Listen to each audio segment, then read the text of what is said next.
warahmatullahi wabarakatuh. Salam pencerahan. Apa kabar pemirsa TVmu dimanapun Anda berada?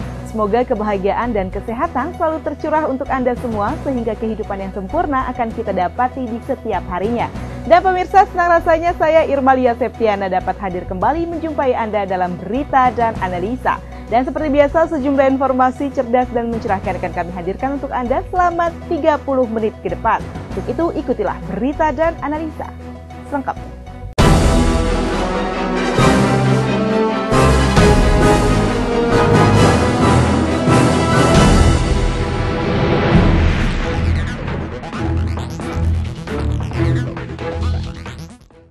Ya pemirsa, pameran tahunan Indocraft and Fashion 2014 dirancang sebagai salah satu sektor andalan dari industri kreatif di Indonesia. Pameran ini diikuti para perancang terkemuka Indonesia dan 273 perusahaan peserta pameran. Pameran tahunan Indocraft and Fashion 2014 kembali digelar di Jakarta Convention Center. Kerajinan dan busana merupakan subsektor yang dominan dalam memberikan kontribusi ekonomi serta menjadi lokomotif dalam perkembangan industri kreatif nasional. Apalagi kegiatan ini didukung penuh oleh pemerintah. Untuk pameran yang ke-11 ini dirancang sebagai ajang untuk kinerja dan prestasi para pelaku industri kecil dan menengah, mandiri, maupun binaan dari lembaga pemerintah. Pameran ini juga mendorong pertumbuhan industri kreatif sebagai salah satu pilar ekonomi bangsa.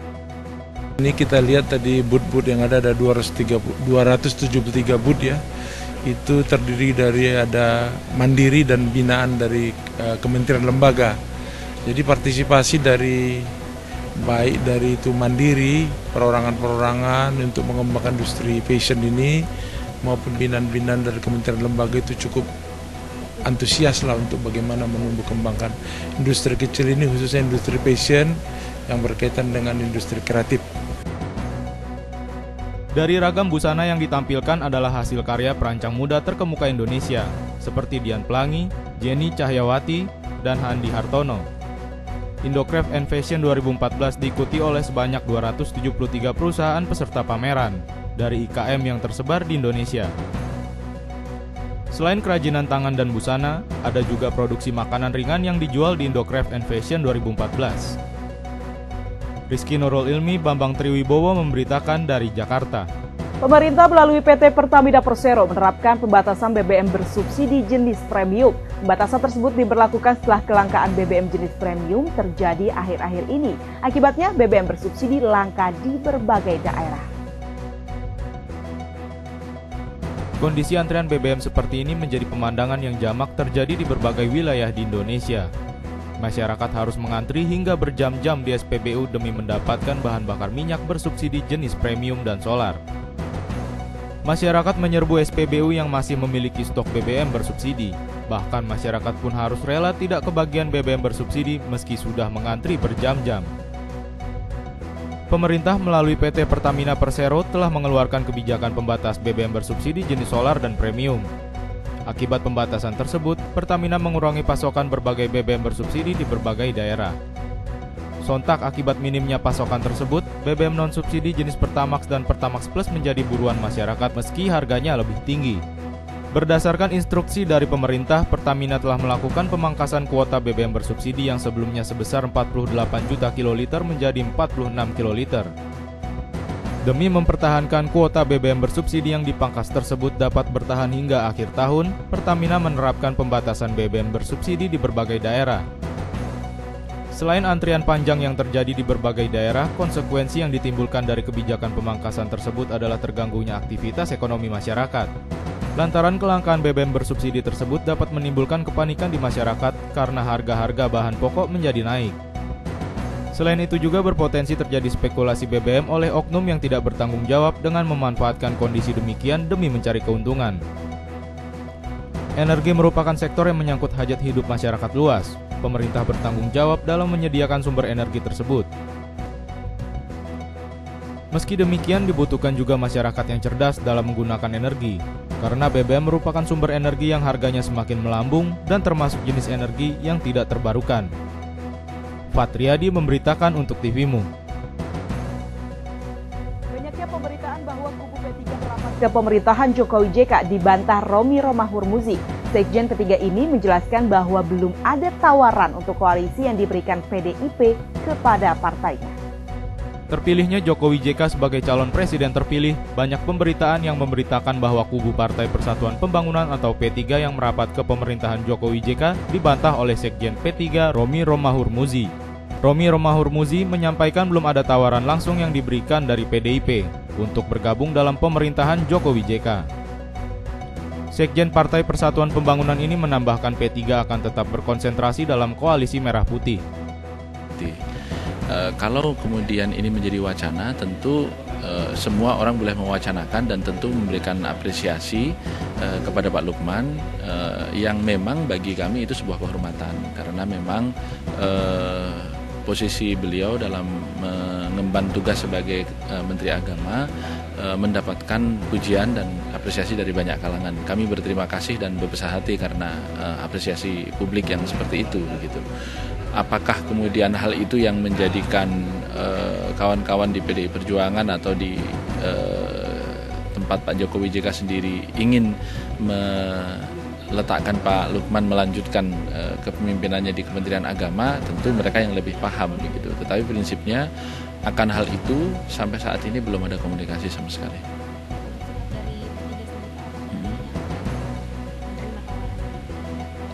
Bagaimana kita mau bersikap sedangkan tawaran itu juga belum ada, baik kepada DPP maupun kepada Pak Lukman sendiri, karena saya setelah menerima informasi dari berbagai media terkait hal tersebut melakukan pengecekan langsung, berbicara langsung dengan Pak Lukman dan beliau mengkonfirmasi kepada saya bahwa hal yang beredar di media itu sama sekali tidak betul begitu. Artinya belum ada komunikasi sama sekali soal itu. Dalam pemerintahan Jokowi JK, Partai Persatuan Pembangunan akan tetap bergabung dalam koalisi Merah Putih untuk menjadi penyeimbang di pemerintahan Jokowi JK sehingga dapat mengontrol pemerintahan yang berjalan. Mas Agung Rahmantio Badranana memberitakan dari Jakarta.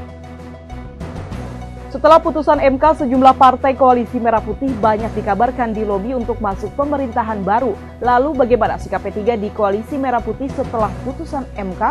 Berikut liputan selengkapnya untuk Anda. Putusan Mahkamah Konstitusi yang menolak semua gugatan Prabowo membuat para partai koalisi Merah Putih diisukan pecah. Namun, hal ini dibantah oleh sebagian partai koalisi Merah Putih. Salah satunya P3 yang akan tetap berada di dalam koalisi Merah Putih, meskipun sebelumnya P3 sempat menyatakan penghormatannya terhadap keputusan MK. Seperti yang dijelaskan Roman Hurmuzi, anggota DPR RI fraksi P3, bahwa partainya sudah memiliki kedewasaan dalam berpolitik dan sudah berpengalaman baik di dalam maupun di luar pemerintahan. Adapun soal kita menjadi bagian dari pemerintah atau kita berada di luar pemerintah, sampai saat ini kita tetap konsisten bahwa apa yang dialami atau yang terjadi pada Partai Persatuan Pembangunan dan seluruh anggota koalisi Merah Putih ke depan adalah bahagian dari konsekuensi kekalahan kita di dalam mengusung calon presiden dan calon wakil presiden. Gitu. Berdasarkan nasihat Kiai Maimun Zubair, bahwa P3 tidak menyematkan label oposisi di dalam tubuh partainya. Namun tidak juga diartikan akan masuk pemerintahan karena P3 tetap berada di koalisi Merah Putih. Arina Nurrohmah, Eko Bayurianto memberitakan dari Jakarta. Dalam pemerintahan Jokowi JK nanti, Demokrat memilih menjadi penyeimbang sama dengan koalisi Merah Putih yang akan membentuk koalisi parlemen, yakni menguatkan koalisi Merah Putih di parlemen. Meskipun Capres dan Cawapres yang diusung koalisi Merah Putih kalah dalam bursa Pilpres 2014, koalisi Merah Putih dipastikan solid. Dilihat dari beberapa partai pendukung yang masih tetap pada pendiriannya berada dalam koalisi Merah Putih dengan membentuk koalisi parlemen. Koalisi parlemen ini dimaksudkan untuk memperkuat eksistensi koalisi Merah Putih di parlemen sebagai pemantau dan penyeimbang dalam pemerintahan baru Jokowi JK nanti. Salah satu partai yang mantap dalam jajaran koalisi parlemen yakni Partai Demokrat. Seperti yang dijelaskan Max Sopakua, anggota DPR RI fraksi Partai Demokrat, koalisi Merah Putih dengan Demokrat tetap sama, karena sama-sama menjadi penyeimbang, dan yang penting koalisi Merah Putih dengan koalisi parlemen tetap berjalan. Posisi sekarang ini koalisi Merah Putih dan Demokrat tetap sama, karena sama-sama menjadi pengimbang. Koalisi yang di partai itu di luar. Yang penting sekarang adalah koalisi permanen parlemen. Itu yang penting yang akan menentukan di sini. Partai tidak akan bisa berbicara di sini nantinya. Parlemen yang berbicara, koalisi permanen parlemen. 7 partai koalisi Merah Putih termasuk Partai Demokrat akan konsisten dengan keputusannya berada di koalisi Merah Putih dan parlemen. Arina Nuromah, Eko Bayurianto memberitakan dari Jakarta.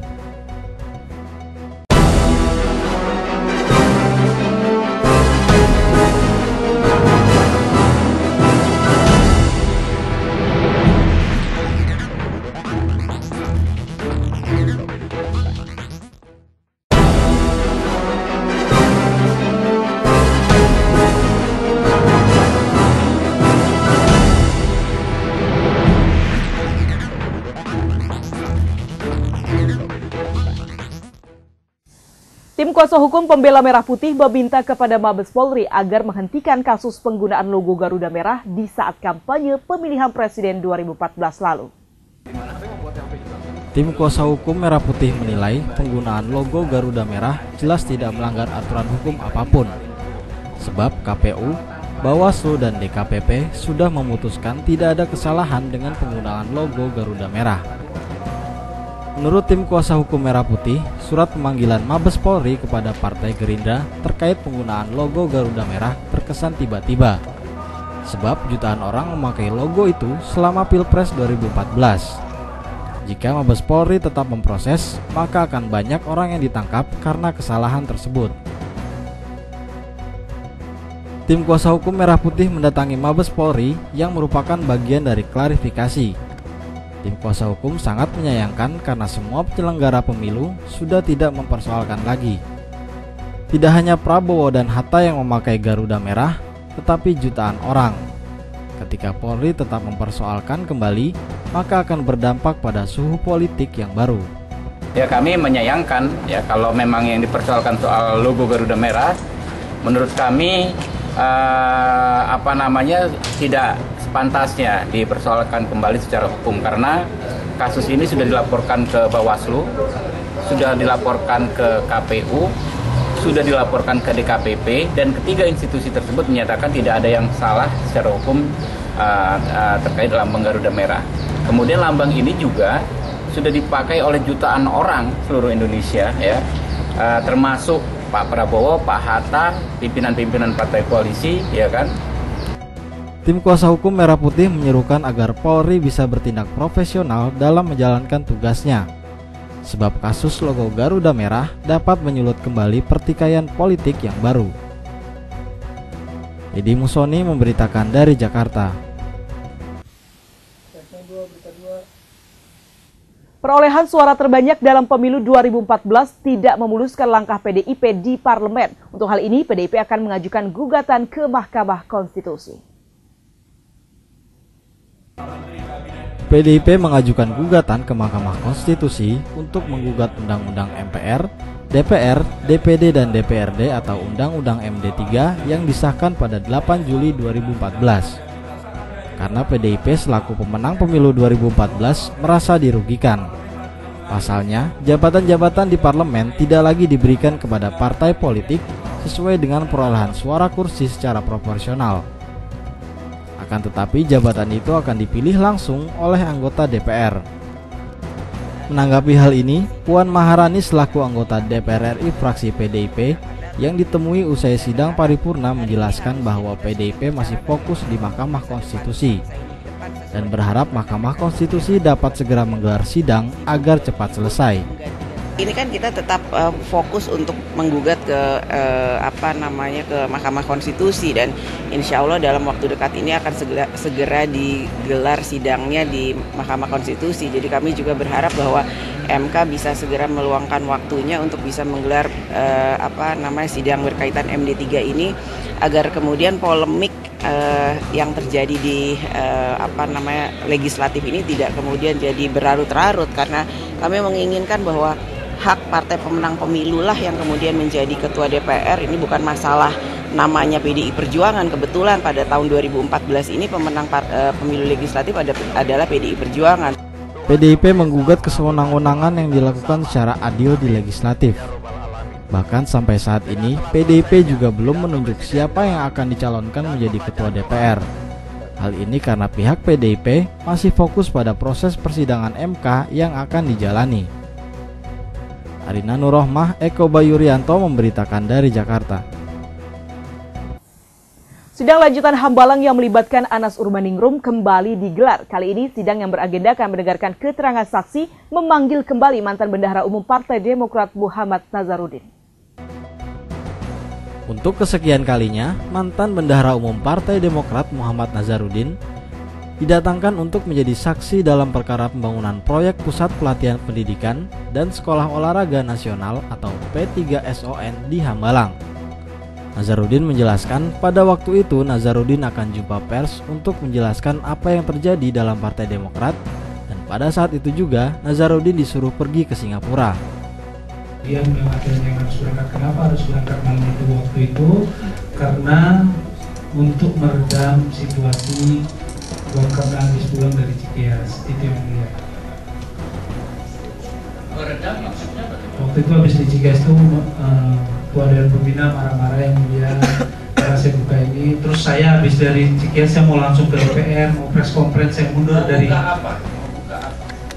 membuka bahwa proyek itu sebenarnya yang menerima si A, si B, si C, gitu yang mulia. Dalam persidangan kasus Hambalang ini, Majelis Hakim Pengadilan Tindak Pidana Korupsi atau Tipikor meragukan keterangan saksi mantan Bendahara Umum Partai Demokrat ini.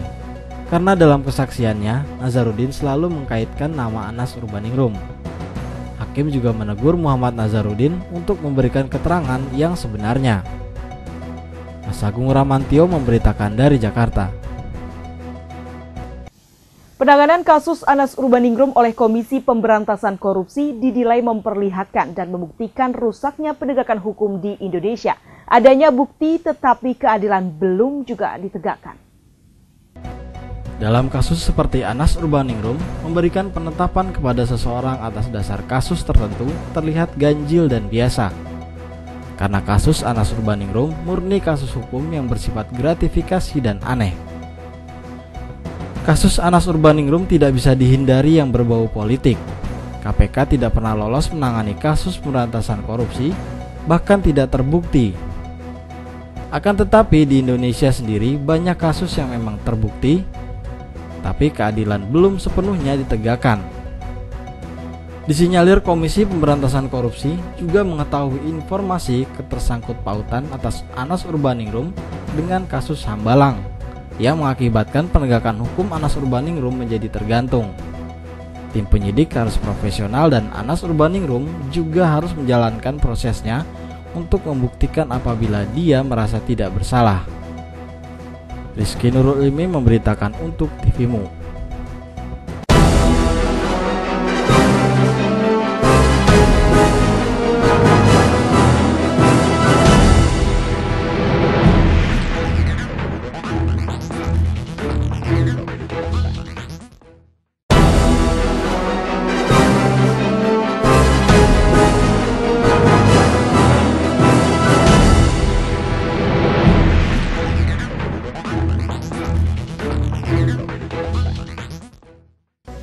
Ya pemirsa, terima kasih Anda kembali bersama kami dalam Berita dan Analisa. Pemirsa, untuk mengurangi subsidi BBM dalam jangka pendek, Indonesia harus berani melakukan perubahan dengan mengkonversi BBM ke energi lain.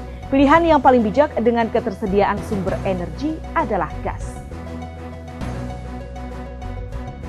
Total kekayaan minyak di Indonesia mencapai 40,1 miliar per barel. Sedangkan untuk gas bumi mencapai 217,7 triliun kubik. Pertumbuhan konsumsi energi Indonesia dalam 10 tahun terakhir meningkat sebesar 7%. Subsidi BBM yang kian meningkat bertolak belakang dengan perkembangan produksi minyak Indonesia yang mengalami penurunan.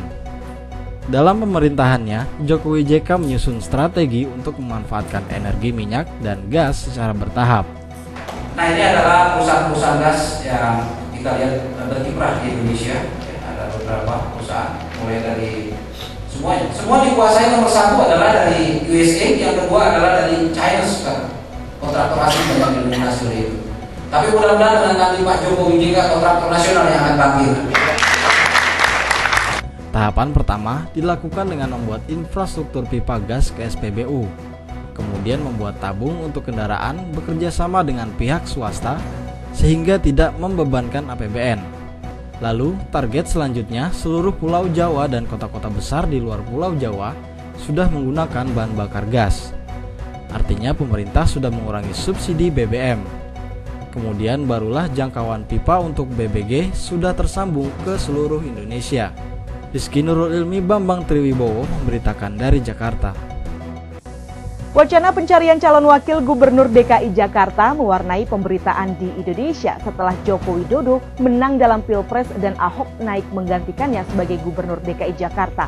Namun hingga saat ini siapa calon wakil gubernur masih menjadi pertanyaan bagi semua orang. Masih menjadi pertanyaan siapa yang akan mendampingi Basuki Purnama saat menjadi gubernur DKI Jakarta nanti. Seluruh partai mulai memberikan wacananya mengenai siapa yang akan dicalonkan menjadi wakil gubernur. Partai Gerindra dan PDIP menjadi partai yang kuat untuk mengajukan calonnya. Seperti yang dijelaskan oleh fraksi PDIP Dwi Rio Sambodo, bahwa akan ada mekanisme pada partai mengenai proses pengisian wagub yang akan diusung oleh Dewan PDIP. Maka nanti akan ada mekanisme yang akan diterima oleh partai untuk mengikuti proses atau mekanisme pengisian jabatan wagub. Sedangkan dari fraksi Partai Gerindra, Muhammad Taufik menjelaskan bahwa bursa wakil gubernur diusulkan oleh partai politik pengusung. Baik PDIP dan Gerindra memiliki kapasitas yang sama dalam pengajuan calon wakil gubernur. Bahwa bunyinya begini, diusulkan oleh partai pengusung, dipilih oleh DPRD. Jadi keduanya juga berharap siapapun wakil gubernurnya bisa melanjutkan program kerja dan janji-janji kampanye Pilgub yang lalu, di mana banyak program yang menjadi unggulan Jakarta saat ini. Arina Nurrohmah, Andri Rahmawan memberitakan dari Jakarta. Dalam rapat umum pemegang saham Bank Syariah Bukopin yang digelar 26 Agustus kemarin menyetujui adanya penambahan investasi sebanyak 100 miliar rupiah dalam rangka mendukung rencana ekspansi bisnis melalui pembiayaan dengan target market sektor usaha kecil, mikro, dan menengah atau UMKM. Bank Syariah Bukopin kembali menyetujui program penambahan modal sebanyak 100 miliar rupiah guna mendukung ekspansi pembiayaan perseroan dalam membiayai UMKM, non-UMKM, dan konsumer. Dalam programnya, Bank Syariah Bukopin menitik beratkan kepada 9 segmentasi bisnis, yang diantaranya sektor migas, pendidikan, kesehatan, transportasi, multi-finance, dan jasa, khususnya di bidang pariwisata dan perhotelan. Persetujuan penambahan modal ini disetujui dalam rapat umum pemegang saham Bank Syariah Bukopin yang digelar 26 Agustus kemarin di Gedung Bank Syariah Bukopin Salemba, Jakarta Pusat, dan dihadiri oleh sejumlah pemegang saham yang diantaranya tampak sejumlah pengurus Persyarikatan Muhammadiyah yakni Abdul Munir Mulhan, Hajrianto Tohari, dan Bambang Setiaji. Dalam siaran persnya, Direktur Bank Syariah Bukopin Rianto menyampaikan bahwa selain sebagai pendukung ekspansi pembiayaan, penambahan modal sejumlah 100 miliar rupiah ini diharapkan juga dapat memperkuat rencana pengembangan Bank Syariah Bukopin ke depannya. Jadi dengan adanya rencana penambahan modal ini, kecukupan saham modal kita ataukah menjadi 16,7% di atas rata-rata permodalan perbankan, dan tentunya dengan persentase kepemilikan tersebut akan memperkuat rencana pengembangan Bank Syariah Bukopin ke depan. Rianto juga menambahkan, dengan adanya penambahan modal bagi Bank Syariah Bukopin yang berada di atas standar target permodalan perbankan syariah, ia berharap Bank Syariah Bukopin dapat menjadi salah satu lembaga perbankan syariah yang dipercaya dalam pengelolaan dana ibadah haji. Ihsan Marsha dan Maya Permatasari memberitakan dari Jakarta. Ya pemirsa, informasi tadi sekaligus menutup jumpa kita kali ini. Saksikan terus berita dan analisa hanya di TVMU. Saya Irmalia Septiana dan kru TVMU yang bertugas pamit undur diri dari hadapan Anda. Sampai jumpa, salam pencerahan dan wassalamualaikum warahmatullahi wabarakatuh.